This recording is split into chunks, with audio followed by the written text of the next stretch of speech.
Chris Nunez found fame on tattoo-themed shows like Miami Ink and Ink Master, but Nunez is much more than a tattoo artist. He's a world traveler, entrepreneur, philanthropist, and graffiti artist, and he's only just begun. Even at a young age, Nunez appreciated art. He grew up in Miami, Florida, and started out as an apprentice at a neighborhood tattoo shop. He also experimented with graffiti. Nunez liked making colorful paintings on walls around his community and developed a particular affinity for the color blue in his work.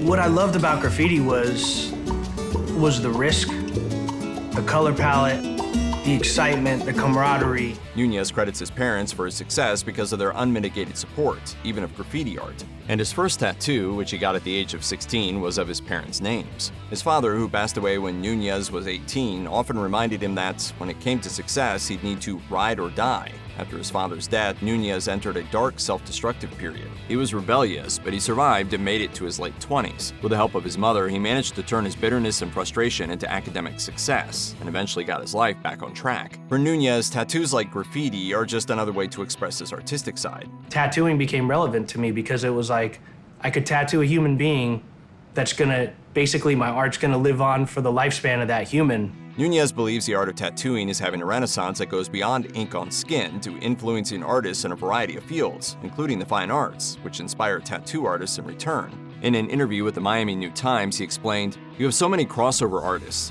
You have sign painting, classic painting, pop painters, all these different art forms. Even fashion, clothing, they all kind of fuse. A lot of people have found inspiration from tattoos and have drawn inspiration from tattooers for their personal art." Nunez has lots of tattoos, but some of his favorites are what he calls drunk tattoos. He painted the picture to Format magazine saying, "You're with a bunch of your friends and you have a tattoo shop and you have the keys, and you also own a bar. I mean, I've woken up in the morning literally like, ow, why does that hurt? And you look down and you have this little stupid quarter-sized tattoo from last night on you." He finds it meaningful to have friends and special people in his life tattoo him, even if the work doesn't come out as beautiful as if a trained tattoo artist attempted it. He explained why to Format, saying, "I think you have to kind of hit it off with the person who you're getting it from, or it's only half the experience." His mother even tattooed him, inking the word mom on his lower leg. Chris, are you sure you want to do this? Absolutely. You're gonna do full-on freehand custom out the box. Speaking with Format, Nunez explained these small personal tattoos further, saying, "It was something I really wanted. I probably only have like 10 or 15 of those. Little tattoos all on my legs in between big real tattoos, but they're my favorites." And unlike some who may be reluctant to be tattooed or regret one or more of their impulsive and permanent ink decisions, Nunez never regrets his tattoos or finds himself in a situation in which he feels ashamed of them. He explains his philosophy, saying, "I grew up with a father who wore a suit every day but had definitely gangster tendencies, and there was nothing cooler. To be able to do all kinds of different things and play all kinds of different roles, that's what keeps me feeling alive." Nunez admitted to Format magazine, "Tattooing is a gypsy lifestyle, so I've worked everywhere."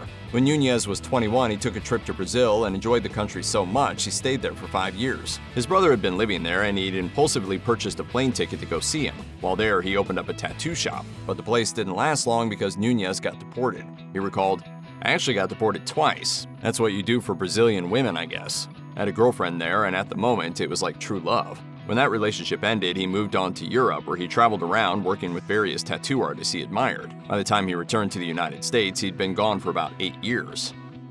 Besides being a talented tattoo artist, Nunez is also good at running businesses, and not just those that ink people. In addition to his tattoo parlors, he's a partner at a strategic content and media company, Ridgeline Empire, which has 2 subsidiaries, Ink Skins and Upset Gentlemen. And he's part of an animation studio that, so far, has developed 2 series, Hood Brats and Toothians. If that's not enough, Nunez also helped create a free digital coloring book app called Color Collab with his friend Tobias Sherman, whom he first met at a tattoo shop, and Simon Abiteboul, an esports executive. We're going to have our vision for what the drawing is, and then whoever decides to color it in, they're really like the color artist. Nunez aims to facilitate creativity by allowing new artists to work with each other as well as more experienced ones in a competitive format. In an interview with Nikki Swift, he said, "We collaboratively built something that we could give back to our artists that would be amazing. And then we decided to gamify it by creating this competitive component." All his various business dealings have earned Nunez a net worth of $7 million and growing. Thanks to his extensive travels, Nunez has a deep appreciation for the Amazon rainforest. He's done extensive fundraising for Benki Pianco and the Yoranka Tassarense Institute to raise money for a satellite internet connection for the area. He uses the revenue his app, Color Collab, generates to support various charities. Nunez explained the connection between his work with indigenous populations and his tattoo artistry in an interview with Forbes, saying, "One of my passions is that I bring designs from each tribe in the Amazon that we work with, as well as Native American tribes, and those proceeds go 100% back to them." Nunez went on to tell Forbes about the motivation behind his fight to save the Amazon rainforest and its indigenous peoples. He's deeply passionate about preserving and disseminating the knowledge of the Amazon tribes, saying, "They have a plant-based technology that rivals your supercomputer." Nunez is committed to bringing the wisdom of the Southern Hemisphere to the North because, as he says, "In all reality, the defense we get on one side of the Earth should be on the other, and that is what I'm pushing to do."